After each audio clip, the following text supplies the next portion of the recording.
entraremos em um mundo que parece quieto, mas que não para de se mover. Um mundo verde, denso e cheio de segredos. O mundo das plantas. Podem parecer simples à primeira vista. Não se movem, não fazem barulho, não têm olhos, nem boca, nem coração. Mas se você parar por um momento e olhar com atenção, verá que são muito mais do que decoração de fundo.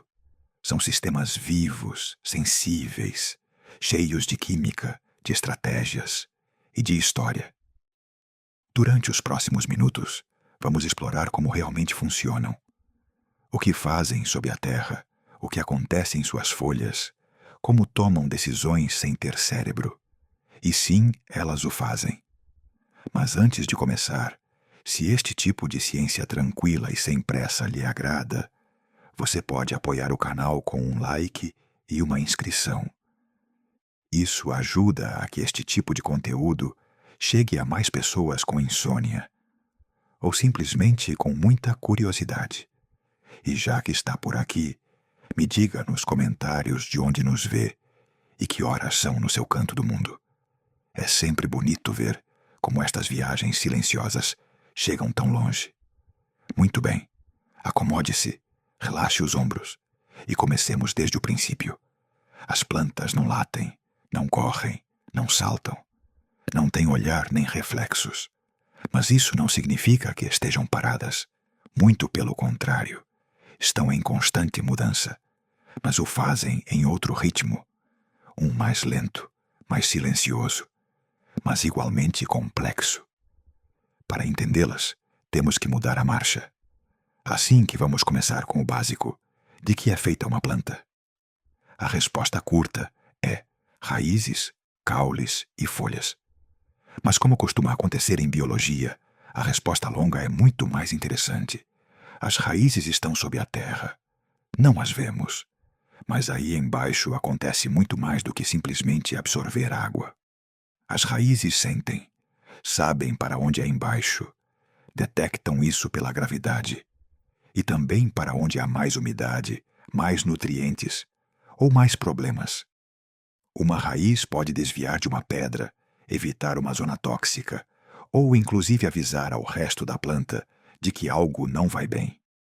E sim, isso inclui decidir, ramificar-se mais em uma direção ou menos em outra. Uma árvore como um carvalho ou um pinheiro pode ter um sistema de raízes que se estende muito mais além do que você vê na superfície. Às vezes, o dobro ou o triplo da altura da árvore. E se você crê que isso é tudo, espere. Em alguns casos, as raízes de plantas distintas se tocam, se fundem. E o que parece um bosque de árvores separadas, na realidade é uma rede. Um sistema coletivo que compartilha água, nutrientes e inclusive sinais químicos. Sim, algo parecido a uma comunidade subterrânea. Mas as raízes não trabalham sozinhas. Sobre elas temos o caule, e com ele todo o sistema de transporte da planta. O caule sustenta as folhas em direção à luz, transporta água desde as raízes e açúcares desde as folhas. Às vezes também armazena energia, como no caso dos cactos ou da cana-de-açúcar. E tudo isso ocorre graças a duas estruturas que atuam como autoestradas internas, o xilema e o floema. O xilema move a água desde as raízes para cima. O faz graças a um fenômeno chamado transpiração. As folhas liberam vapor, o que gera um vazio que arrasta mais água desde baixo, como se a planta sorvesse água com um canudinho, mas feito de tecido vivo. O floema, em câmbio, é mais flexível. Transporta os açúcares produzidos na fotossíntese desde as folhas até onde se necessitem. Raízes, flores, novos brotos. Uma espécie de sistema de correios interno. Silencioso, constante e muito eficiente. E isso é só o princípio. Falamos de raízes e caules. Agora é a vez das folhas. Poderiam parecer simplesmente verdes e planas, mas na realidade são pequenas fábricas de energia. Sua estrutura está otimizada para uma só coisa: apanhar luz e convertê-la em algo útil. Em cada folha Milhões de células trabalham de forma coordenada. Tem uma coberta exterior que as protege, uma camada intermediária rica em cloroplastos, que contém clorofila, e uma série de pequenos poros na parte inferior, chamados estômatos. Estes estômatos se abrem e se fecham, deixam entrar dióxido de carbono e deixam sair oxigênio. Regulam a transpiração. E sim, respondem a sinais do entorno: luz, temperatura, níveis de umidade e até hormônios internos da planta. A fotossíntese ocorre aqui, nos cloroplastos. Luz, dióxido de carbono e água se transformam em açúcares, e esses açúcares alimentam a toda a planta. É um dos processos mais importantes da vida na Terra. Se alguma vez você se perguntou de onde sai o oxigênio que respira, boa parte da resposta está nas folhas que se agitam suavemente com o vento. Mas as folhas também respiram. Sim, as plantas respiram. Não como nós, mas respiram. Durante o dia produzem oxigênio, mas também consomem oxigênio para liberar a energia contida nos açúcares que criaram. Este processo se chama respiração celular e ocorre todo o tempo, dia e noite. Porque, ao igual que nós, as plantas também necessitam energia para crescer, reparar tecidos e funcionar. Agora, pode que você esteja se perguntando: e como sabem o que fazer? Como decide uma planta abrir um estômato ou ramificar uma raiz? Como responde a uma ferida ou se orienta em direção à luz? A resposta curta é química, sinais internos e uma surpreendente capacidade de adaptação.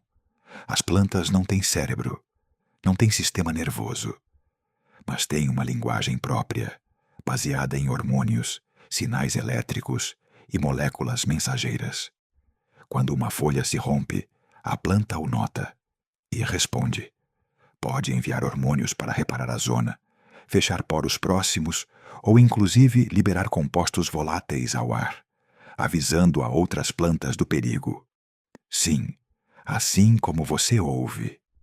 Algumas espécies, quando são atacadas por insetos, liberam substâncias que alertam as suas vizinhas. E essas vizinhas, ao receber o sinal, ativam defesas antes de serem atacadas. Parece exagerado? Mas também é real. As plantas vivem em rede. E ainda que não se desloquem, isso não significa que não interajam com o que as rodeia. Se adaptam ao vento, ao sol, à sombra, à concorrência. E também à presença de outras plantas, fungos e bactérias. De fato, há um mundo subterrâneo invisível que é essencial para a sua vida: o micélio. Trata-se de redes de fungos que se estendem pelo solo e que formam conexões com as raízes de muitas espécies vegetais. A isso se chama micorriza. É uma espécie de simbiose. O fungo ajuda a planta a absorver nutrientes e a planta lhe dá açúcares em troca. Mas também há algo mais. Através destas redes, algumas plantas intercambiam informação. Literalmente. É como uma internet subterrânea. Os pesquisadores a chamam de Wood Wide Web. E ainda que todavia não entendemos todos os detalhes, está claro que as plantas não são tão solitárias como parecem. Há colaboração, há concorrência e, sobretudo, há uma complexidade que durante séculos passamos por alto. Porque as plantas não só estão aí, vivem, sentem e, de certo modo, respondem. E ainda que na superfície pareça que uma planta não faz nada, na realidade, está tomando decisões constantemente. Onde crescer? Quando deter-se? Que parte priorizar? Quanta água enviar a um broto? Se vale a pena investir energia em uma folha nova? Ou conservar o que já tem? Tudo isso ocorre sem olhos, sem ouvidos, sem sistema nervoso. E, contudo, com uma eficiência surpreendente. Não tem cérebro, mas isso não significa que não sejam inteligentes. Só que sua inteligência não se parece com a nossa. É uma inteligência distribuída, uma tomada de decisões coletiva entre células, tecidos e sinais químicos. Por exemplo, se uma planta se inclina por acidente, por vento, por peso, por um vaso torto, não entra em pânico. Detecta a mudança de orientação mediante sensores naturais em suas células e ajusta seu crescimento. O caule se curva pouco a pouco até recuperar a vertical, e as folhas se reorganizam para seguir captando luz de forma eficiente. Também detectam quando chega a primavera, não pelo calendário, mas pela duração dos dias. Certas proteínas reagem à quantidade de luz recebida e ativam processos como a floração. E se o ambiente é adverso, seca, sombra, concorrência, ajustam seu metabolismo para sobreviver. Algumas plantas, inclusive, podem modificar sua estrutura segundo as condições. Mudam o tamanho de suas folhas, engrossam seus caules, alongam raízes em direção às zonas úmidas, ou concentram energia em umas poucas flores em lugar de muitas. Tudo isso ocorre sem que a planta se mova do sítio. Seu mundo está no mesmo lugar onde nasceu, mas seu comportamento é tudo menos estático. Isto é o que faz as plantas tão fascinantes. Parecem simples, mas não o são. Parecem passivas, mas estão muito ativas por dentro. E quanto mais aprendemos sobre elas, mais se parecem a organismos que sabem o que estão fazendo. Sabem quando cooperar, sabem quando proteger-se e, de certo modo, sabem quando render-se. Porque também há plantas que se deixam secar em situações extremas.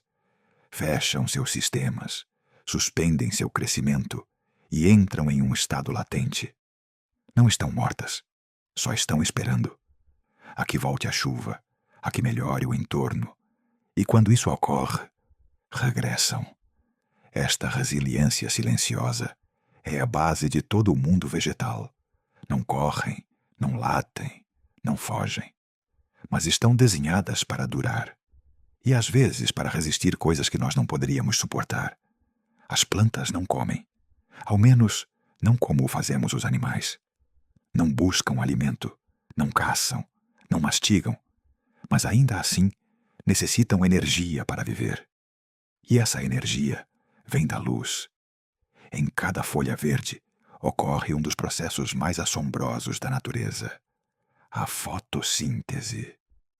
É um termo que escutamos na escola, quase sempre acompanhado de uma fórmula difícil de memorizar. Mas mais além das equações, o que ocorre nas folhas é simplesmente incrível. As células vegetais têm uns orgânulos chamados cloroplastos. Dentro deles há pigmentos, como a clorofila, que captam a luz solar. Essa luz não só ilumina, também transforma. Os fótons que viajam desde o Sol ativam uma cadeia de reações químicas. As moléculas de água que vêm desde as raízes se separam. O dióxido de carbono que entra pelos estômatos se reorganiza. E tudo isso dá lugar a dois produtos: açúcares e oxigênio. Os açúcares ficam dentro da planta, como reserva de energia. O oxigênio, em câmbio, se libera ao ar. Sim, o mesmo que estamos respirando agora. E o mais curioso é que a fotossíntese não ocorre só durante um segundo. É contínua, silenciosa e essencial. Se não existisse este processo, não haveria oxigênio livre na atmosfera. Não haveria animais. E provavelmente não haveria vida complexa como a conhecemos. Assim de importante é. Mas aqui não termina a história. Porque as plantas não só produzem energia, também a usam. E para isso, necessitam outro processo igualmente fundamental: a respiração celular. Durante o dia, as folhas estão ativas, captando luz e produzindo açúcares. Mas durante a noite, ou na ausência de luz, esses açúcares devem ser utilizados. A planta os transforma em energia química através de uma cadeia de reações controladas. E o faz em todas as suas células, raízes, caule, folhas, flores. Este mecanismo é tão importante como a fotossíntese, porque sem ele, os nutrientes não se convertem em ação, crescimento, reparação, defesa.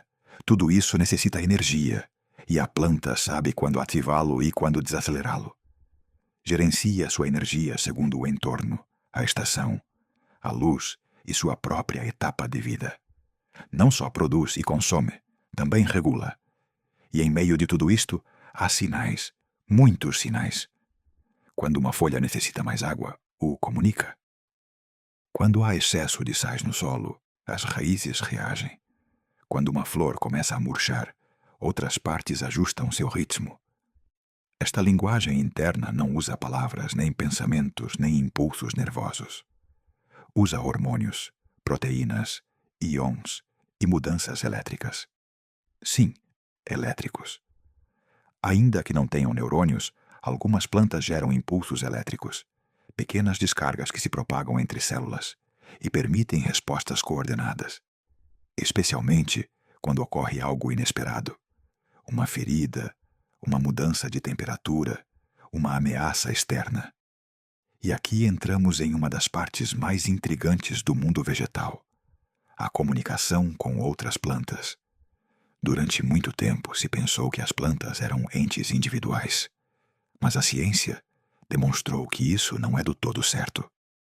Na realidade, muitas espécies vivem conectadas através do solo, e o responsável dessa conexão é um organismo distinto, o fungo.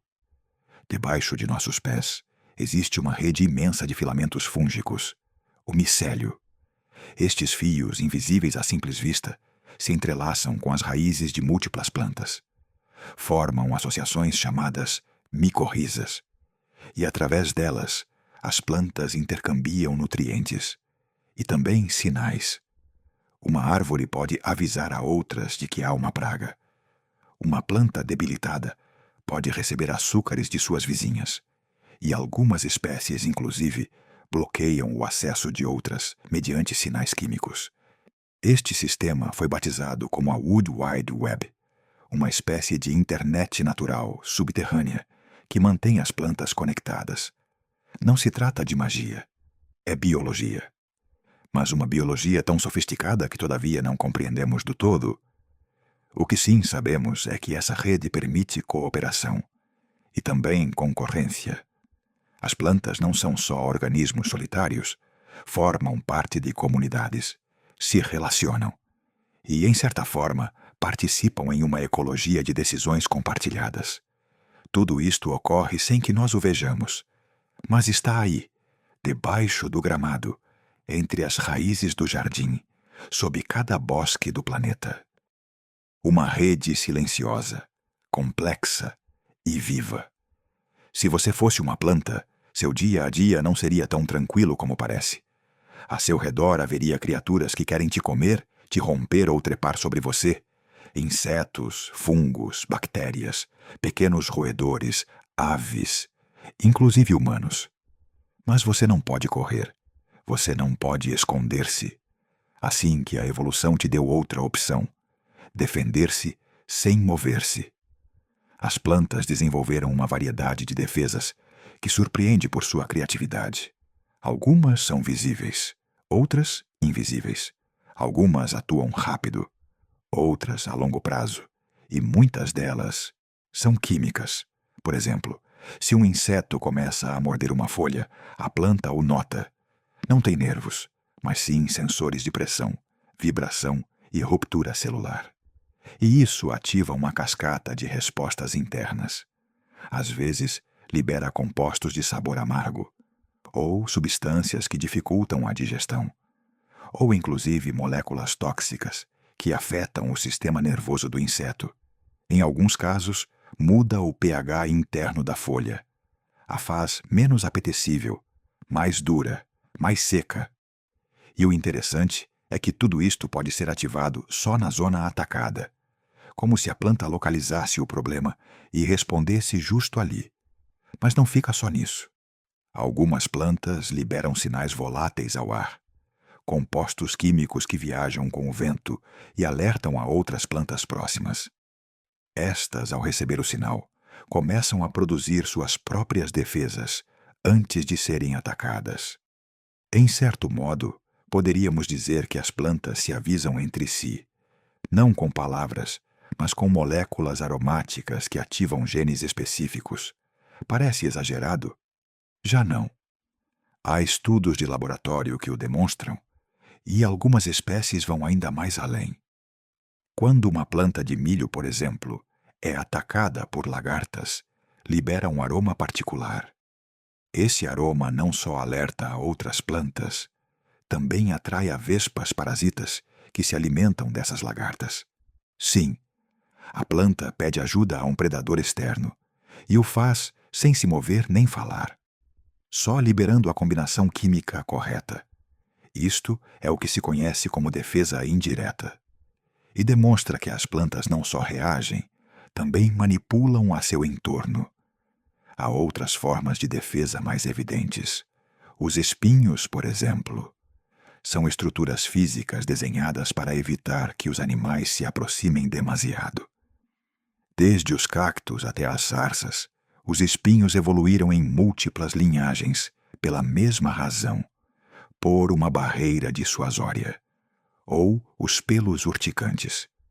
Algumas plantas, como a urtiga, produzem pelos microscópicos cheios de ácido fórmico e outras substâncias irritantes. Quando alguém os toca, se rompem e liberam seu conteúdo. A sensação é imediata: coceira, ardência, inflamação. E uma boa razão para não voltar a tocá-las. Logo estão os compostos tóxicos. Uma grande parte dos venenos conhecidos pela humanidade vem de plantas. Alcaloides, glicosídeos, taninos. Substâncias que afetam ao coração, ao sistema nervoso, ao aparato digestivo. Mas para a planta não são veneno, são escudos. E muitas vezes estes escudos estão regulados. Se produzem só quando é necessário. Porque fabricá-los custa energia. E nenhuma planta desperdiça recursos sem motivo. Inclusive há espécies que usam o engano como defesa. Imitam o aspecto de folhas enfermas. Simulam ter fungos ou insetos mortos sobre elas. Algumas emitem odores desagradáveis só em presença de certas ameaças. E não falamos de plantas exóticas de laboratório. Falamos de espécies comuns, que você vê em jardins, bosques e campos. Em resumo, as plantas têm uma vida interior muito mais ativa do que imaginamos. E uma parte-chave dessa vida é manter-se a salvo. Não o fazem com força bruta. O fazem com química, com estrutura, com estratégia. E se o pensamos bem, isso as faz ainda mais impressionantes, porque tudo isto o logram sem fugir, sem atacar, sem ruído. Simplesmente estando aí e resistindo. Se as raízes são os alicerces e as folhas são as fábricas de energia, então as flores são o ato final, a aposta pelo futuro. Porque na vida de uma planta, tudo o que ocorre, crescer, resistir, adaptar-se, tem um objetivo: deixar descendência. E para isso, criou sistemas reprodutivos que, ainda que imóveis, são incrivelmente eficazes. A reprodução vegetal não é simples, e de certo não é chata. De fato, poucas coisas deram lugar a tanta diversidade, cor e formas inesperadas como as estratégias reprodutivas das plantas. Tudo começa com a flor. Nem todas as plantas têm flores, mas aquelas que sim as desenvolvem o fazem com um propósito muito claro: atrair algo ou alguém que lhes ajude a reproduzir-se. Uma flor não é só um adorno, é um órgão especializado. E cada parte cumpre uma função específica. As pétalas não estão aí por beleza. Estão desenhadas para chamar a atenção, com cores vivas, formas simétricas e às vezes inclusive padrões que só certos insetos podem ver. No interior está o aparelho reprodutor, os estames que produzem pólen, o pistilo que recebe esse pólen, e entre eles todo um emaranhado de mecanismos para evitar ou favorecer certas combinações. O pólen contém as células sexuais masculinas e necessita chegar ao órgão feminino de outra flor para que comece a fecundação. O problema é que as plantas não podem mover-se. Assim que necessitam mensageiros. Aí entram os polinizadores, insetos como as abelhas, borboletas, escaravelhos, mas também aves, morcegos e, inclusive, o vento. Cada espécie floral evoluiu em conjunto com seu polinizador ideal. Algumas flores têm forma de tubo longo, perfeita para o bico de um colibri. Outras liberam fragrância só pela noite, quando as mariposas estão ativas. Algumas, inclusive, cheiram a carne em decomposição para atrair moscas carniceiras. Nada está posto ao acaso. Tudo tem uma razão. Quando o polinizador visita a flor, buscando néctar ou refúgio, se impregna de pólen. E ao voar em direção a outra flor, parte desse pólen se deposita em seu interior. Se tudo vai bem, ocorre a fecundação. Se forma uma semente. E às vezes também um fruto. Sim, o que chamamos fruta, uma maçã, uma cereja, uma vagem de ervilha, é na realidade uma estratégia para proteger ou dispersar sementes.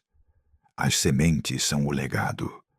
Contém toda a informação genética necessária para que uma nova planta cresça. Mas não podem fazê-lo justo debaixo de sua mãe. Necessitam viajar. E para isso, cada espécie encontrou seu próprio sistema. Algumas usam o vento, sementes leves, com asas, com filamentos, como os dentes de leão, que flutuam a quilômetros. Outras usam a água, como o coco, que pode cruzar oceanos inteiros. Outras usam animais, frutas doces que convidam a ser comidas, e cujas sementes, resistentes ao suco gástrico, saem em outro lugar, prontas para germinar. Algumas sementes, inclusive, têm mecanismos explosivos. Se esticam, acumulam pressão e, em um momento dado, são disparadas em direção ao exterior, com força, com precisão. E o mais assombroso, muitas delas esperam. Podem estar meses, anos, inclusive décadas sem germinar. Só o farão quando o entorno for adequado, quando houver suficiente água, ou quando houverem passado pelo fogo, ou pelo estômago de um animal. Não tem pressa, tem paciência. E uma vez que germinam, tudo volta a começar. Uma raiz para baixo, um caule para cima, e uma nova planta que, se tudo vai bem, algum dia também florescerá. Este ciclo, aparentemente simples, deu lugar a toda a diversidade vegetal do planeta. E moldou não só a paisagem, mas também a vida humana. Porque muito antes de que domesticássemos animais, as primeiras comunidades humanas já recolhiam sementes, já cuidavam de plantas, já entendiam seu poder. A reprodução vegetal não é só um processo biológico, é a base de nossa agricultura, de nossas culturas, de nossa história. Tudo começou com uma flor e uma semente. As plantas nem sempre estiveram aqui, ao menos não tal como as conhecemos hoje. Faz mais de 500 milhões de anos, a superfície terrestre era um deserto mineral. Rochas, pó, nada verde. Toda a vida, até então, estava na água. Nesse mundo submarino, as primeiras algas já realizavam a fotossíntese. Mas viver ancorado ao fundo marinho tinha limites. A luz não chegava com a mesma intensidade. Os nutrientes eram compartilhados entre milhares de organismos. E então, ocorreu algo extraordinário. Algumas algas, muito simples, começaram a sobreviver perto da beira, a resistir momentos fora da água, a tolerar a luz direta do sol. E pouco a pouco, começaram a colonizar a terra firme. Não foi um salto, foi um processo. As primeiras plantas terrestres eram diminutas, sem raízes reais, sem folhas, sem flores. Pequenos caules verdes que cresciam perto da água, dependendo da umidade para reproduzir-se. Mas tinham algo fundamental: resistência. Desenvolveram camadas que evitavam a desidratação, estruturas que lhes permitiam manter-se erguidas e esporos que podiam viajar pelo ar. Com o tempo, Algumas destas plantas primitivas se voltaram mais complexas. Apareceram os tecidos condutores, as raízes reais e, o mais importante, as sementes. Com sementes, as plantas podiam afastar-se mais da água, podiam colonizar novas regiões, mais secas, mais longínquas, mais diversas. O mundo mudou. As paisagens começaram a encher-se de samambaias, com suas folhas em espiral, logo de coníferas adaptadas ao frio, e finalmente de plantas com flores, as angiospermas, uma revolução silenciosa. Porque as flores não eram só uma ferramenta para reproduzir-se melhor, eram uma porta para criar relações com insetos, aves, mamíferos, uma sinergia que transformou a vida na terra. À medida que as plantas se diversificavam, também o fazia o mundo animal. E os solos, antes estéreis, começaram a encher-se de matéria orgânica. Os climas se suavizaram, a atmosfera se equilibrou, o oxigênio aumentou. E com ele, a possibilidade de uma vida mais complexa. As plantas não só conquistaram o planeta, o construíram. Hoje o damos por certo. Um bosque, um campo, um parque. Mas essa vegetação é o resultado de centenas de milhões de anos de inovação biológica. Cada folha tem um passado. Cada flor representa uma estratégia. Cada semente é a herança de uma linhagem que resistiu extinções, mudanças climáticas, catástrofes. Em alguns fósseis se encontraram grãos de pólen de faz mais de 100 milhões de anos, idênticos em forma e estrutura aos atuais. Porque quando algo funciona, a evolução não o muda. Mas também há surpresas. Há plantas que voltaram à água, como certas espécies aquáticas que abandonaram a terra firme e desenvolveram folhas flutuantes. Ou plantas parasitas que já não fazem fotossíntese e dependem de outras para viver. A evolução vegetal não tem uma só direção. Se adapta, se ramifica, explora. E sempre em silêncio. Porque nada disto ocorre de um dia para o outro. Cada mudança leva gerações. Cada adaptação, milhares ou milhões de anos. Mas os resultados estão por todas as partes. Na diversidade de formas, cores e estratégias. Desde as árvores milenárias dos bosques temperados até os líquens que sobrevivem nos cumes gelados. A conquista vegetal não foi rápida, não foi visível, mas foi total. Hoje as plantas cobrem o planeta, regulam sua temperatura, produzem seu oxigênio e formam a base de quase todas as cadeias alimentícias. Detrás de todo esse verde há uma história de perseverança, de engenho, de adaptação extrema. Uma história que segue escrevendo-se folha a folha, raiz a raiz.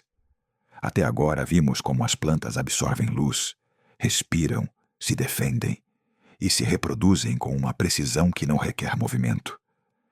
Mas o mais surpreendente é que muitas delas vão muito mais além. Porque ao longo da evolução, algumas espécies desenvolveram comportamentos e estruturas tão inusuais que desafiam o que cremos saber sobre o mundo vegetal. Comecemos por um grupo que parece tirado de uma fábula: as plantas carnívoras. Sim, plantas que comem animais. E não é uma metáfora. Estas espécies vivem em solos pobres, com pouca disponibilidade de nitrogênio. E encontraram uma solução inesperada: capturar insetos para completar sua nutrição. Não porque queiram, mas porque necessitam. A mais conhecida é a Dionaea muscipula, a famosa Vênus papa-moscas. Suas folhas estão modificadas em forma de armadilha, com 2 lóbulos que se fecham como uma mandíbula. Mas não o fazem ao acaso. No interior de cada lóbulo há pequenos pelus sensíveis ao tato. Só se ativam 2 vezes em poucos segundos. Se fecha. Não desperdiça energia por uma folha morta. Sabe quando algo vivo tocou sua armadilha. E uma vez fechado o mecanismo, começa a segregar enzimas que digerem lentamente o inseto. Tudo de forma silenciosa, precisa e efetiva. Mas há outros métodos. A Nepenthes, ou planta-jarro, desenvolve estruturas em forma de copo profundo. Dentro há um líquido escorregadio e ácido. Os insetos, atraídos pelo aroma doce, caem dentro e já não podem sair. Ali são digeridos lentamente, enquanto a planta absorve seus nutrientes. Outras, como a drosera ou o orvalho do sol, têm folhas cobertas de pelinhos pegajosos com gotinhas brilhantes. Parece orvalho, mas é uma cola biológica. Quando uma mosca pousa, fica presa, e a folha se curva pouco a pouco, envolvendo-a. Tudo isto ocorre em plantas que não têm músculos, nem olhos, nem cérebro, mas sim mecanismos de detecção, resposta e ação extremamente precisos. E não são as únicas com comportamentos inusuais. Está a mimosa pudica, uma planta que parece tímida. Ao tocá-la, suas folhas se fecham rapidamente. Não por defesa química, mas por um movimento físico real. Uma reação baseada na pressão da água em suas células. Como um sistema hidráulico em miniatura. Este tipo de movimento, chamado nastia, é pouco comum no reino vegetal, mas demonstra que, em determinadas circunstâncias, as plantas podem responder ao entorno de forma rápida e visível. E se falamos de extremos, há espécies que desafiam também os limites do tamanho, como as árvores banyan. Originárias do sul da Ásia, estas árvores não crescem só para cima.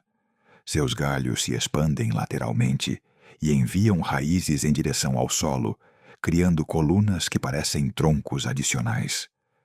Um só banyan pode ocupar o espaço de uma maçã inteira e parecer um bosque, quando na realidade é só uma árvore. Em outros casos, o gigantismo se expressa na altura, como as sequoias ou os eucaliptos, que podem superar os 100 metros, ou na longevidade. Algumas píceas na Escandinávia têm mais de 9.000 anos, se conta seu sistema de raízes original. Mas não tudo é tamanho. Há espécies que encontraram seu lugar nos lugares mais hostis do planeta. Plantas que vivem em solos salinos, como os manguezais, que desenvolveram filtros especiais em suas raízes para expulsar o sal. Ou, inclusive, glândulas em suas folhas que secretam cristais brancos. Plantas do deserto, como os cactos, que converteram suas folhas em espinhos para evitar a perda de água. E armazenam líquido em seus caules com uma eficiência que supera a qualquer garrafa. E no outro extremo, as plantas da tundra, baixas, compactas, com folhas peludas e pigmentos escuros, para absorver cada raio de sol em um entorno gelado. A adaptação vegetal não tem limites. Há espécies que vivem sobre outras plantas, as epífitas, sem lhes fazer dano. Se apoiam em seus galhos, capturam água da névoa e vivem sem tocar o solo, como muitas orquídeas tropicais. Há outras que flutuam, como o jacinto de água, que pode cobrir rios inteiros em poucos dias, e algumas que se afundam no inverno para proteger-se do frio, voltando a subir à superfície quando a primavera regressa. E logo estão as plantas parasitas, como a cuscuta, que não tem clorofila. Não fazem fotossíntese. Vivem inserindo suas raízes em outras plantas e roubando diretamente seus nutrientes. Uma vida completamente dependente, mas surpreendentemente eficiente. Inclusive, há plantas que cheiram mal de propósito. A Amorphophallus titanum, conhecida como flor cadáver, libera um odor fétido para atrair a seus polinizadores. As moscas que buscam carne podre. Pode alcançar os 3 metros de altura, mas floresce só a cada vários anos. Tudo isto nos recorda que a vida vegetal não é estática nem chata. É diversa, criativa e cheia de soluções inesperadas. Cada planta extraordinária que vemos não é um acidente. É o resultado de milhões de anos de provas, erros e acertos, de pressão evolutiva, de mudanças climáticas, de interação com milhares de outros seres. E o mais assombroso, tudo isso o lograram sem mover-se do sítio. Só adaptando-se, observando o entorno, por dizê-lo de algum modo, e respondendo com elegância e eficiência. As plantas não só construíram o mundo natural, também sustentam o mundo humano. Sem elas não haveria agricultura, nem cidades, nem história. Porque ainda que às vezes o esquecemos, tudo o que somos, o que comemos, o que vestimos, o que respiramos, depende delas. A relação entre humanos e plantas começou muito antes da história escrita. Os primeiros grupos humanos, ainda nômades, já observavam que sementes cresciam melhor, que frutos eram comestíveis, que cascas acalmavam a dor. Durante milhares de anos aprendemos por ensaio e erro. E pouco a pouco começamos a domesticar plantas. O trigo, a cevada, o arroz. De serem gramíneas silvestres, passaram a ser cultivos. Fomos selecionando as variedades mais resistentes, as mais nutritivas, as mais fáceis de armazenar. E assim nasceu a agricultura. Com ela, deixamos de depender da caça. Pudemos assentar-nos, construir aldeias, logo cidades, logo impérios. As plantas foram o fundamento material das primeiras civilizações. Não é casualidade que as grandes culturas nascessem perto de rios, o Nilo, o Tigre, o Yangtze, onde a água permitia cultivar. E com cada cultivo surgiram formas de organização, comércio, escrita, religião. Tudo desde a terra. E o que a terra produz? Mas as plantas não só alimentam. Desde tempos antigos, muitas foram utilizadas como medicina. E não falamos de superstição. Muitas das substâncias ativas que hoje usamos em fármacos modernos, desde a morfina até a quinina, foram extraídas pela primeira vez de folhas, raízes ou flores. O salgueiro branco, por exemplo, usava-se na antiguidade para acalmar a febre. Séculos depois, de sua casca, se sintetizou a aspirina, a mandrágora, o meimendro, o ópio, plantas com efeitos intensos sobre o sistema nervoso que se usaram com fins curativos ou rituais. Porque também está sua dimensão simbólica. Muitas religiões antigas e modernas atribuem valor espiritual a certas espécies. O lótus na Ásia, a oliveira no Mediterrâneo, o peiote entre alguns povos indígenas da América. Para muitas culturas, as plantas não só curam o corpo, também abrem caminhos ao mundo invisível, à alma, ao tempo, aos deuses. Em outras ocasiões, são símbolo de identidade. O milho, por exemplo, é muito mais que um alimento na Mesoamérica. Para os maias, o ser humano foi criado com massa de milho. Sua mitologia, sua arte e sua agricultura estão entretecidos com esta planta. O mesmo ocorre com o tabaco em alguns rituais indígenas, ou com o chá no mundo oriental. Não é só uma infusão, é uma cerimônia, um momento de pausa, de contemplação. E logo estão as plantas têxteis, o linho, o algodão, o cânhamo. Graças a elas vestimos, tecemos, construímos.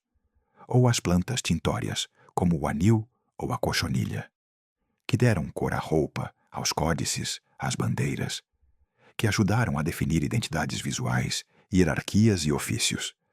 E não esqueçamos as plantas aromáticas e culinárias, o alho, o manjericão, o louro, a canela, a pimenta, o cardamomo. Durante séculos, as especiarias não só temperavam os pratos, eram moeda de troca, motivo de guerras e de explorações. O comércio de plantas transformou o mundo. A chegada da batata à Europa. A viagem do tomate desde a América ao Mediterrâneo. O açúcar, o café, o cacau, o tabaco. Cada um deles teve um impacto profundo nas economias, nas dietas e nas culturas. Hoje, os damos por certo. Mas houve um tempo em que cruzar oceanos por uma semente era uma missão de Estado. E todavia seguimos descobrindo plantas novas. Cada ano, Botânicos identificam centenas de espécies que antes não conhecíamos. Algumas podem ter propriedades medicinais, ou genéticas únicas, ou adaptações que inspirem novas tecnologias. As plantas não são só o passado da humanidade, também podem ser seu futuro. Frente à mudança climática, são aliadas-chave. Capturam dióxido de carbono, refrescam as cidades, previnem a erosão do solo e servem como base para soluções sustentáveis, bioplásticos, biocombustíveis, agricultura regenerativa. Mas para que tudo isso funcione, primeiro há que vê-las, não como decoração, não como fundo, mas sim como o que realmente são, a base de nossa existência. Quando pensamos em uma planta, o que vemos está em cima: caules, folhas, flores, cores, formas, movimentos lentos. Mas o essencial ocorre onde não olhamos, debaixo do solo. Ali, na escuridão, existe outro universo. Um que não floresce, mas conecta. Um sem luz, mas cheio de vida. As raízes não são só âncoras. São órgãos vivos, sensíveis e estratégicos. Detectam água, temperatura, minerais e tomam decisões. Sim, decisões. Não com o cérebro, mas sim com mecanismos de detecção e resposta. Podem alongar suas ramificações em direção a zonas ricas em nutrientes, evitar obstáculos, rodear rochas ou inclusive competir com outras raízes por espaço. Em alguns casos, quando detectam a presença de outras plantas muito próximas, freiam seu crescimento. Em outros, o aceleram. Cada milímetro conta. Cada grão de solo é um campo de batalha ou de cooperação. Porque sob a terra, as plantas não estão sozinhas. Vivem rodeadas de fungos, bactérias, arqueias, protozoários e microfauna. Um punhado de terra fértil pode conter mais seres vivos do que uma cidade inteira. E muitos deles estão em contato direto com as raízes. Aí é onde ocorre um dos fenômenos mais fascinantes do mundo natural: a simbiose planta-fungo. Milhares de espécies vegetais se associam com fungos micorrízicos. Estes fungos colonizam as raízes, mas não as danificam. Ao contrário, ajudam. Se encarregam de buscar água e minerais em zonas distantes do solo. Seus filamentos, chamados hifas, são muito mais finos do que qualquer raiz. Chegam onde as plantas não podem. E, em troca, recebem açúcares que a planta produziu com a fotossíntese. É um intercâmbio. Silencioso, equilibrado, eficiente. Mas o mais assombroso não é isso. O mais assombroso é que as hifas destes fungos conectam distintas plantas entre si, como se estivessem unidas por cabos subterrâneos. Se forma o que alguns chamam a Wood Wide Web, uma rede viva, natural, que transmite sinais químicos e, inclusive, recursos. Quando uma árvore é atacada por insetos, pode enviar sinais a outras árvores através desta rede fúngica. E as árvores vizinhas, ao recebê-las, começam a reforçar suas defesas antes de serem atacadas. É uma espécie de sistema de alerta antecipada. E não é ficção científica. Demonstrou-se em experimentos com bétulas, pinheiros e faias. Em alguns casos, inclusive árvores de distinta espécie compartilham nutrientes se estão conectadas pelo mesmo fungo. Em certos bosques, viu-se que as árvores mais velhas atuam como nós centrais. Absorvem mais luz, produzem mais energia e redistribuem parte dela às plantas mais jovens ou mais débeis. Alguns cientistas o chamam cooperação vegetal. Outros o veem como uma simples estratégia de sobrevivência do conjunto. Mas em ambos os casos, revela algo profundo. As plantas não são indivíduos isolados. Formam comunidades. E o fazem através do solo. Esse solo, que com frequência consideramos inerte, é na realidade um sistema complexo, com ciclos de nutrientes, cadeias alimentícias, reciclagem de matéria orgânica. Quando uma folha cai, não desaparece, se fragmenta. É decomposta por fungos, bactérias e minhocas. e seus componentes voltam ao ciclo, disponíveis para novas raízes. Inclusive as raízes mortas têm um papel. Deixam canais por onde logo passa a água. Formam estruturas que mantêm o solo areado. Neste mundo oculto, cada organismo cumpre uma função. As micorrizas, os rizóbios, que fixam nitrogênio, as actinobactérias, que produzem antibióticos naturais. Tudo interage, tudo flui. E o mais surpreendente, as plantas modulam seu entorno. Podem liberar ao solo certas substâncias para favorecer aos micróbios que lhes convém, ou para inibir aos que não. Algumas, inclusive, preparam o terreno para suas próprias sementes, alterando a microbiota local. Este processo, chamado rizodeposição, é como uma forma de jardinagem molecular, uma maneira de editar o ecossistema a nível invisível. E tudo isto ocorre debaixo de nossos pés. Cada vez que caminhamos por um bosque, cada vez que cultivamos uma horta, cada vez que removemos a terra. Sob o solo, a arquitetura, comunicação, química, cooperação, concorrência. É um ciclo contínuo de vida, morte e renovação. Não faz falta olhar ao céu para ver inteligência.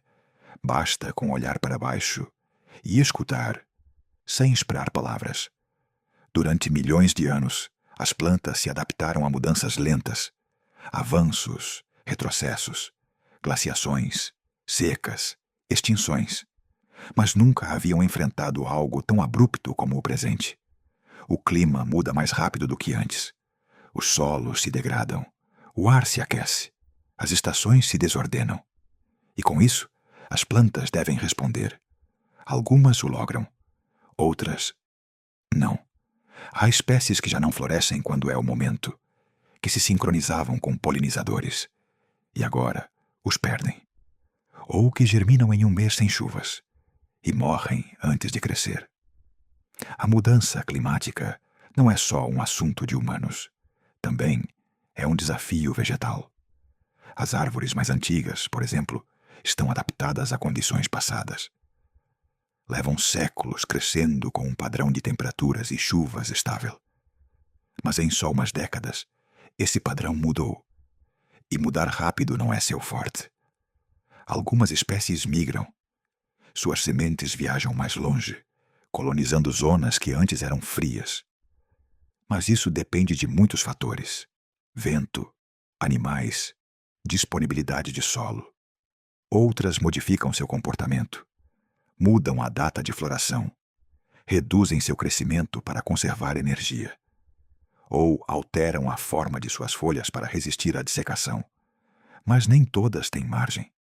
Muitas estão ficando presas em ilhas ecológicas, pequenos fragmentos de habitat onde ainda podem sobreviver, rodeadas de estradas, cidades, monoculturas. Aí entram em jogo os humanos e a ciência, porque também estamos desenvolvendo estratégias para ajudar as plantas a adaptar-se. Desde bancos de sementes até edição genética. Desde reflorestamento inteligente até agricultura regenerativa. Comecemos pelo mais básico: guardar o que ainda temos. Os bancos de sementes são bibliotecas vivas. Neles se armazenam amostras de milhares de espécies vegetais, especialmente aquelas que correm risco de desaparecer. O mais conhecido é o Banco Mundial de Sementes de Svalbard, na Noruega. Construído dentro de uma montanha gelada, guarda mais de 1 milhão de variedades. É um seguro para o futuro. Se uma espécie desaparece na natureza, poderia reintroduzir-se desde aí. Mas conservar não é suficiente. Também há que entender.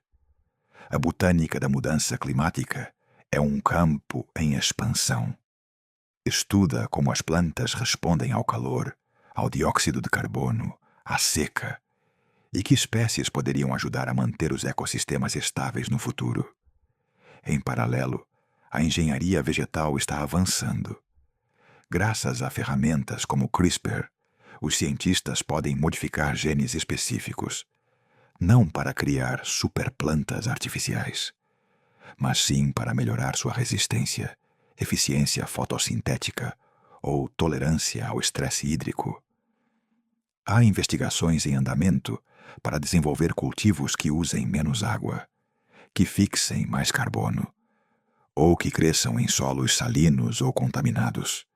Também se está explorando a agricultura vertical, onde as plantas se cultivam em camadas dentro de edifícios, com luz artificial, água reciclada e um controle preciso do ambiente. Isto permite cultivar alimentos em cidades, sem depender do clima exterior, e sem necessidade de desflorestar mais terra. Mas nem tudo é tecnologia. Também se trata de mudar a forma em que entendemos a relação com as plantas. A agricultura regenerativa, por exemplo, não busca só produzir mais. Busca restaurar o solo, aumentar a biodiversidade e devolver às plantas seu papel como guardiãs do ecossistema. Inclui práticas como rotação de cultivos, semeadura direta, uso de coberturas vegetais e respeito pelos ciclos naturais. Nos bosques, se fala de reflorestamento inteligente. Não plantar por plantar, mas sim selecionar espécies nativas, variadas e bem adaptadas ao clima local. Porque um bosque diverso é um bosque mais resistente, mais capaz de regular a temperatura, armazenar carbono e sustentar a vida. Nas cidades, o verde também se torna vital. Os tetos vegetais, as paredes vivas, os corredores ecológicos urbanos não só embelezam, também reduzem o calor, filtram o ar e oferecem refúgio a insetos polinizadores. E logo está o fator humano mais profundo, a educação. Aprender a reconhecer as plantas, a entender suas funções, a respeitar seu ritmo. Em alguns lugares, se estão integrando hortas escolares, passeios botânicos e oficinas de cultivo. Não para formar jardineiros, mas sim para formar pessoas que olhem as plantas com outros olhos. Porque se não aprendermos a valorizar o que está vivo, acabaremos rodeados do que não o está. O futuro das plantas é também o futuro da humanidade. E não se trata só de conservar espécies exóticas. Se trata de proteger as bases da vida. O oxigênio que respiramos, os alimentos que comemos, as cores, os aromas, as paisagens. Tudo isso depende de que as plantas sigam aqui. E elas, silenciosamente, estão fazendo sua parte. Resistem, se adaptam, persistem. Quizá agora nos toca escutar mais, intervir menos e colaborar melhor. Porque não há tecnologia que iguale a eficiência de uma folha, nem algoritmo que substitua a sabedoria de uma raiz. Parecem mudas, imóveis, indiferentes ao entorno. Mas se você olhar com calma, não com os olhos, mas sim com o tempo, descobrirá que as plantas sim se comunicam, só que o fazem à sua maneira. Não têm cordas vocais, nem ouvidos, nem neurônios, mas sim têm uma linguagem, uma baseada na química, em sinais elétricos, em impulsos lentos, mas certeiros. Uma que não necessita fazer barulho para ser escutada. Imagine que uma lagarta começa a morder uma folha de milho. Essa folha não grita, não sangra, mas emite um sinal. Libera no ar moléculas voláteis específicas, compostos aromáticos que outras plantas próximas reconhecem como um alerta de ataque. E o que fazem essas plantas? Ativam suas defesas antes de serem atacadas. Engrossam suas paredes celulares.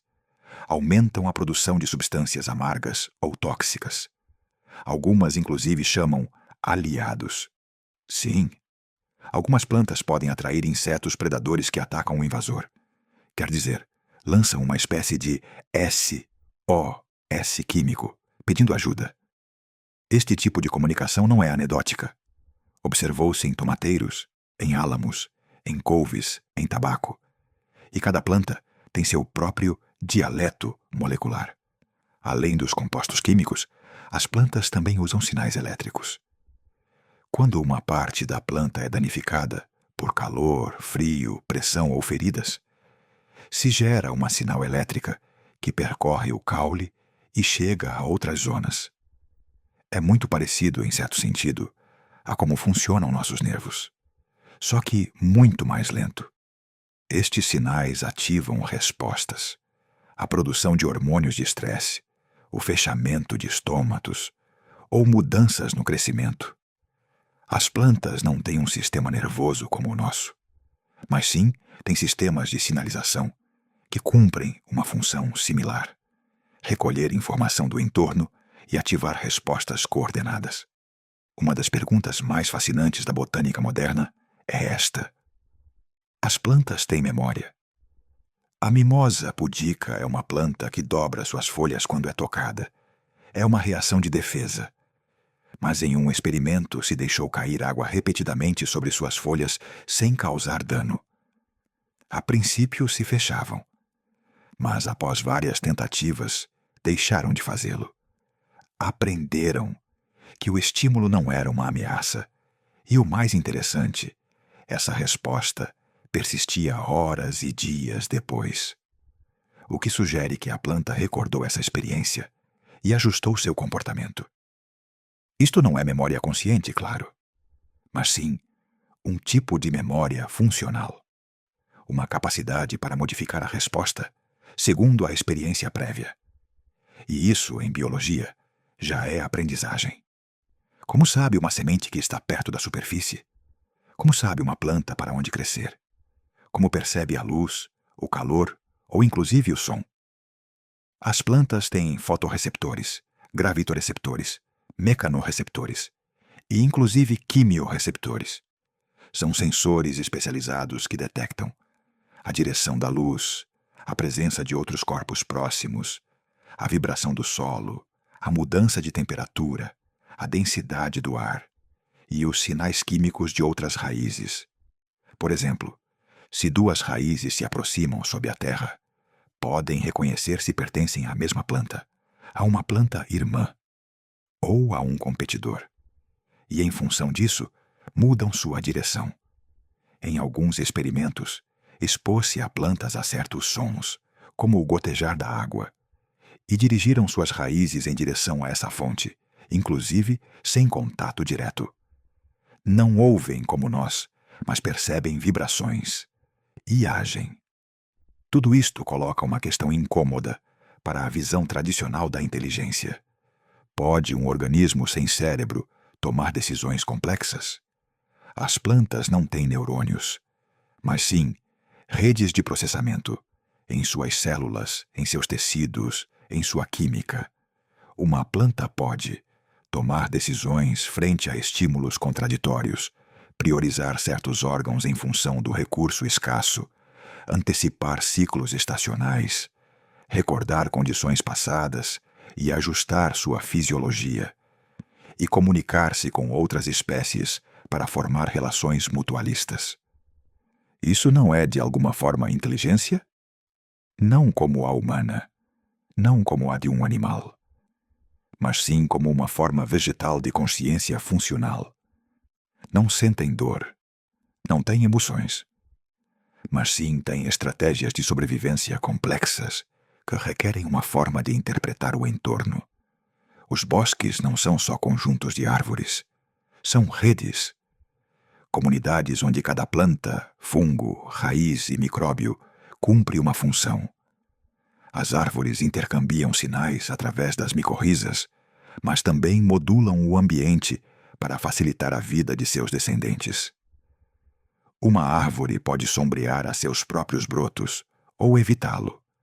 Pode deixar cair folhas ricas em certos compostos que favorecem solos específicos. Pode inibir a germinação de espécies competidoras. Inclusive, depois de morrer, uma árvore pode seguir nutrindo o bosque. Suas raízes em decomposição liberam nutrientes. Seu tronco cai e se converte em refúgio, em esponja de água, em nó de vida. E através de tudo isso, há intercâmbio de informação. Não palavras, mas sim padrões, substâncias, impulsos, ciclos. Uma linguagem sem dicionário, mas que funciona. A linguagem oculta das plantas não é algo que necessitemos traduzir. É algo que podemos observar. Se olhamos com paciência, veremos que se avisam entre elas, que recordam o que lhes acontece, que priorizam recursos, que colaboram com outras espécies e que respondem com precisão a um mundo sempre cambiante. Isto não converte as plantas em pessoas, mas sim em organismos ativos, sensíveis e complexos. Entender isso pode mudar a forma em que as tratamos, não como objetos decorativos, mas sim como sócios silenciosos na construção da vida. Cada folha que se inclina ao sol, cada raiz que desvia de uma pedra, cada flor que se abre quando o dia chega, nos recorda que existe outra forma de inteligência, uma que não se impõe, que não compete por volume, que não necessita aplausos para ser eficaz. E quiçá, em um mundo tão ruidoso, valha a pena escutar essa voz lenta, que fala com química, com luz e com paciência. Estiveram aqui desde antes de nós, muito antes dos pássaros, dos mamíferos, de qualquer vertebrado. As plantas não conquistaram a terra com velocidade nem com força. O fizeram com paciência. Às vezes basta olhar uma folha quieta, flutuando apenas ao ritmo do vento, para recordar algo fundamental: que a vida nem sempre se move depressa, que existem outras escalas de tempo, outras formas de ser, e que nem tudo o valioso necessita ser imediato. As plantas moldaram nosso planeta mais do que costumamos admitir. Sem elas, não haveria atmosfera respirável, nem solos férteis, nem ciclos da água, nem alimentos, nem refúgio. Mas, além disso, moldaram nossa cultura, nossa percepção do mundo, nossa forma de organizar o tempo, de representar a beleza, de nomear as estações. Aprendemos a semear, a enxertar, a observar seus ciclos. E, nesse processo, nos transformamos também. Passamos de coletores nômades a civilizações estáveis. Graças a elas, as plantas não mudaram o mundo com gritos, nem com monumentos, mas permaneceram e seguirão fazendo-o se o permitirmos. Em um mundo cada vez mais rápido, mais saturado de imagens, mais desconectado do solo, as plantas seguem nos oferecendo algo que não pode comprar-se nem produzir-se em massa: a possibilidade de frear, de olhar de perto, de tocar sem pressa, de respirar melhor. Não se trata só de conservá-las por utilidade, nem sequer por biodiversidade, mas sim por uma razão mais difícil de medir, porque nos fazem melhores, mais atentos, mais pacientes, mais conscientes dos ritmos que realmente sustentam a vida. Cada vez que semeamos uma planta, não só cultivamos oxigênio, também cultivamos perspectiva. E talvez por isso, inclusive nas cidades mais densas, nas casas mais pequenas, sempre há uma planta em uma janela. Um pequeno pedaço de mundo vivo que nos recorda que estamos conectados. Nem todas as viagens têm que ser longínquas. Algumas bastam com observá-las crescer. Em cada cultura, em cada época, em cada canto do mundo onde houve seres humanos, houve plantas. E também houve histórias sobre elas. Representações, metáforas, música. As plantas não só alimentaram nossos corpos, também alimentaram nossa imaginação.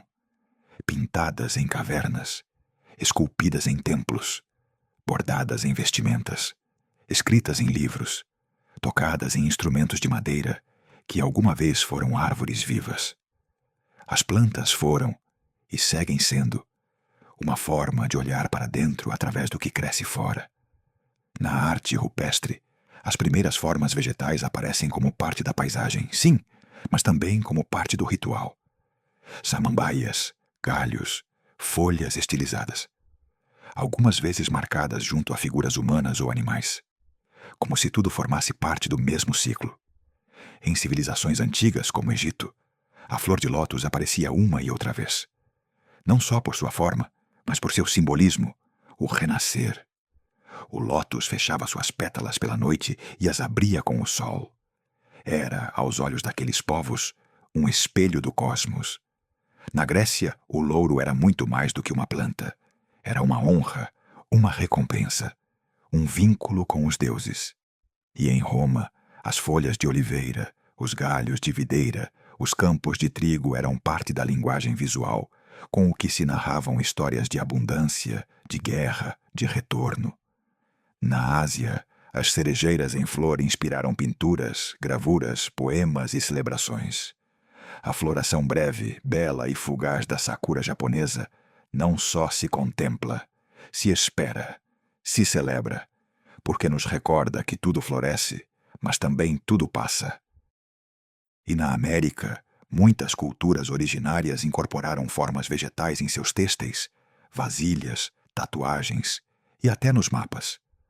O milho não era só um cultivo, era um ancestral, uma oferenda, um eixo que unia céu e terra. Com o passo dos séculos na pintura europeia, os jardins começaram a aparecer como espaços simbólicos. O jardim do Éden, a horta fechada, a árvore do bem e do mal. As plantas deixaram de ser só decoração de fundo. Começaram a dizer coisas. Um lírio branco junto a uma figura feminina falava de pureza. Uma figueira murcha podia sugerir traição. Um campo em flor podia antecipar esperança. A linguagem botânica se voltou um código visual. Durante o romantismo, as flores adquiriram um papel quase emocional. Em quadros, cartas e poemas, cada espécie dizia algo: desejo, melancolia, duelo, esperança. Podia-se escrever sem palavras, só com ramos. Mas não só na pintura ou na escrita. Também na música. Muitos compositores encontraram nas paisagens vegetais uma forma de traduzir sons. Na obra de Debussy, de Ravel, de Satie, pode-se escutar a chuva cair sobre folhas, o vento embalar galhos, a luz abrir caminho entre árvores. Em instrumentos como o shakuhachi japonês, feito de bambu, o próprio material vegetal se converte na voz da paisagem. Um sopro, uma vibração, um eco de monte. E não é preciso ir tão longe. Os xilofones, os violinos, as flautas, os tambores, todos levam em seu interior madeira. Árvores convertidas em som. E ainda que os instrumentos se modernizem, a relação com a planta segue aí. Na ressonância, no timbre. Na literatura, as plantas foram desde cenário até protagonista. Nos contos de fadas, os bosques são lugares onde tudo pode acontecer, onde o tempo se suspende, onde a lógica se difumina, e cada árvore parece saber algo que não diz. Em novelas contemporâneas, há árvores que narram, plantas que recordam, jardins que encerram segredos. O mundo vegetal se converteu em espelho da psique. Na poesia, desde haikus até versos longos, as plantas serviram para falar do que custa nomear, do desejo, da perda, da infância, do passo do tempo. Porque uma flor murcha não é só uma flor murcha. É também uma promessa que se cumpriu, um ciclo que se fechou. E quiçá por isso, inclusive nos contextos mais urbanos, mais artificiais, seguimos recorrendo a elas. Pintamos plantas em paredes de cimento. As pomos em logotipos, em capas de livros, em tatuagens, porque seguimos necessitando-as. Não só pelo ar, mas sim pelo sentido. Uma folha não só nos recorda que há vida, nos recorda que há beleza que não exige nada, que simplesmente está. E isso, em um mundo saturado de mensagens, de ruído, de urgência, tem um valor imenso. As plantas foram música sem som, literatura sem palavras, arte sem ego. E quando as olhamos com atenção, entendemos algo muito simples, que não faz falta entender tudo para que nos comova. Às vezes basta com estar presentes, como um broto que se abre sem saber que será visto, e, no entanto, floresce. Desde os albores da humanidade, certas plantas ocuparam um lugar distinto. Não só eram alimento, nem decoração, nem medicina. Eram algo mais. Eram sagradas. Não por superstição, nem por ignorância, mas sim por observação profunda, por experiências que ao longo de gerações marcaram a povos inteiros, plantas que aliviavam, que alteravam a percepção, que inspiravam respeito, que não se usavam todos os dias, mas sim em momentos-chave, nascimentos, mortes, colheitas, alianças. O respeito pelo vegetal não nasceu da utilidade, mas sim do assombro. Na Mesoamérica, o cacau não era só uma semente. Era moeda, oferenda, símbolo de energia vital. Se preparava com esmero e se compartilhava em rituais. Seu sabor amargo não era um defeito, mas sim uma virtude, um sinal de sua força. Nos Andes, a folha de coca foi mastigada durante séculos, não como droga recreativa, mas sim como aliada frente ao frio, à fome, ao sono. Mas também como planta que conecta, que se oferece à Pachamama, que se sopra ao vento com orações. Não se consome por costume, mas sim com intenção. Na Amazônia, plantas como a ayahuasca não se tomam por prazer. Se bebem em cerimônias guiadas por sábios. São portas em direção ao interno, em direção ao invisível. E ainda que seu efeito possa ser potente, o importante não é a viagem, mas sim o significado, a aprendizagem. Na Ásia, o manjericão sagrado, ou tulsi, é venerado em muitos lares hindus. Se lhe fala, se lhe rega a cada dia, se lhe acendem velas, porque representa a pureza, o equilíbrio, a proteção do lar. Em muitas culturas africanas, certas cascas, folhas e flores são parte de rituais de passagem. Se usam em funerais, casamentos, batismos, não por superstição, mas sim por tradição viva, porque se crê que ajudam a abrir caminhos, a limpar, a preparar o espírito. Inclusive em contextos modernos, essa percepção sagrada não desapareceu de todo. Se transforma. Hoje em dia, muitas pessoas encontram no ato de cultivar uma planta uma forma de meditação, em cuidá-la, regá-la, observar seu crescimento. Há quem fale com elas, quem sente que lhes devolvem algo. E mais além do simbólico, muitas destas plantas contêm compostos químicos que realmente afetam ao corpo e à mente. Algumas acalmam, outras estimulam, algumas abrem a percepção e outras induzem sonhos. Não é magia, é biologia. Mas uma biologia que nossas culturas souberam interpretar desde faz milênios, à sua maneira. Em muitas tradições, o jardim não era só um espaço de descanso, era um lugar de transição, um umbral entre o humano e o divino. No êxodo do deserto ao paraíso, no jardim zen, nas hortas monásticas, a planta sempre foi a ponte. Uma oliveira plantada em uma terra baldia, uma videira crescendo em uma colina seca, uma flor que nasce em um muro. Tudo isso foi lido como mensagem, como sinal de que a vida insiste, de que há algo que se move inclusive onde parece que não há nada.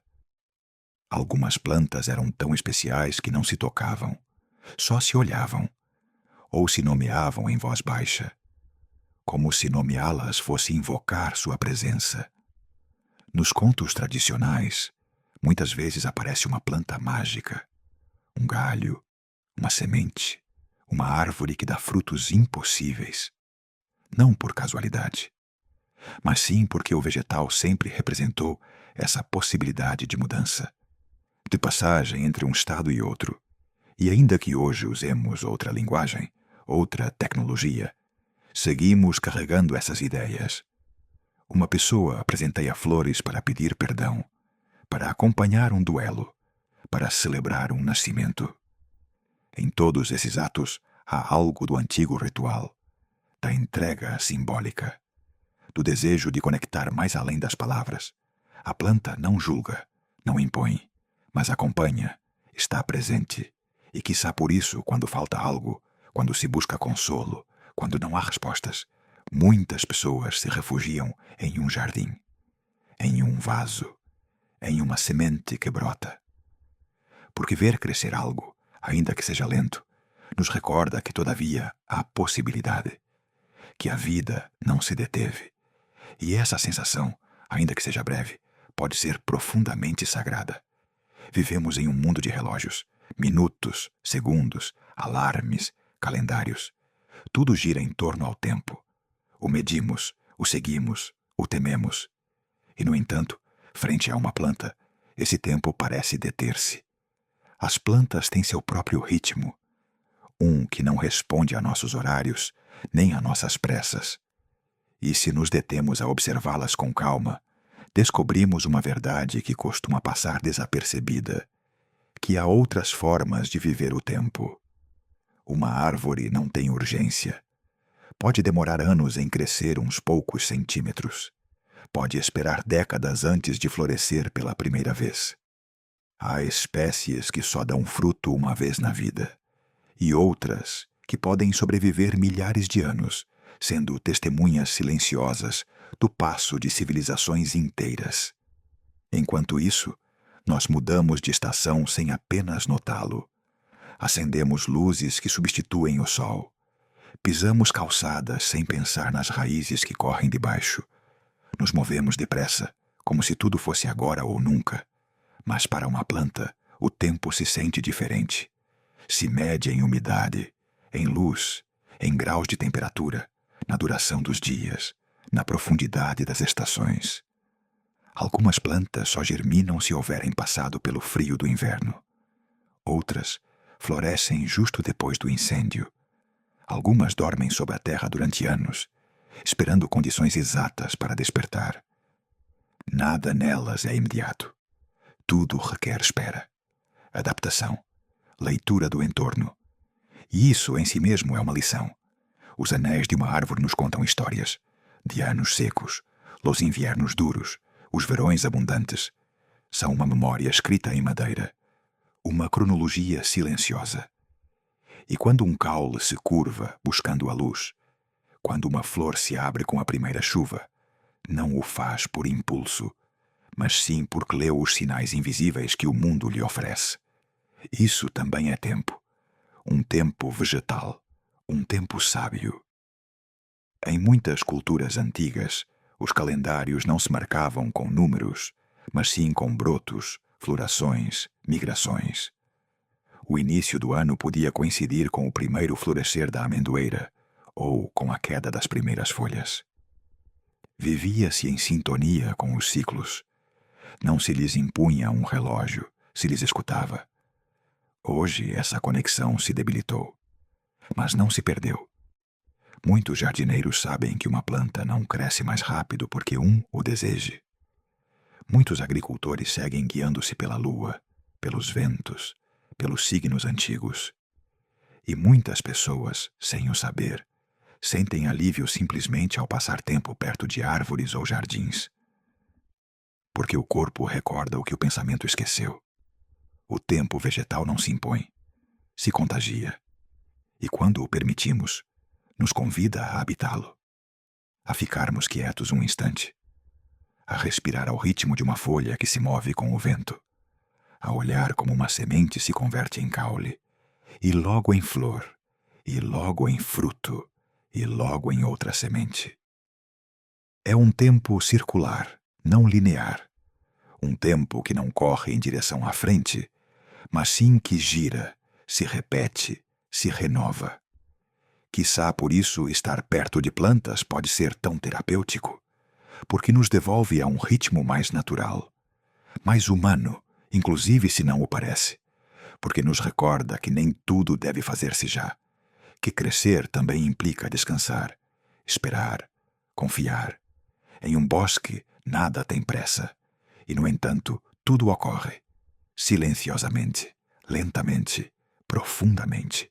E quando um aprende a olhar esse tempo, já não volta a ver igual os dias, nem as estações, nem sequer sua própria vida. Porque se uma planta pode demorar séculos em alcançar sua plenitude, por que haveríamos de apressar-nos nós? Talvez o verdadeiramente importante não seja quanto vivemos, mas sim como habitamos esse tempo. E se estamos dispostos a florescer, quando chegar nosso momento.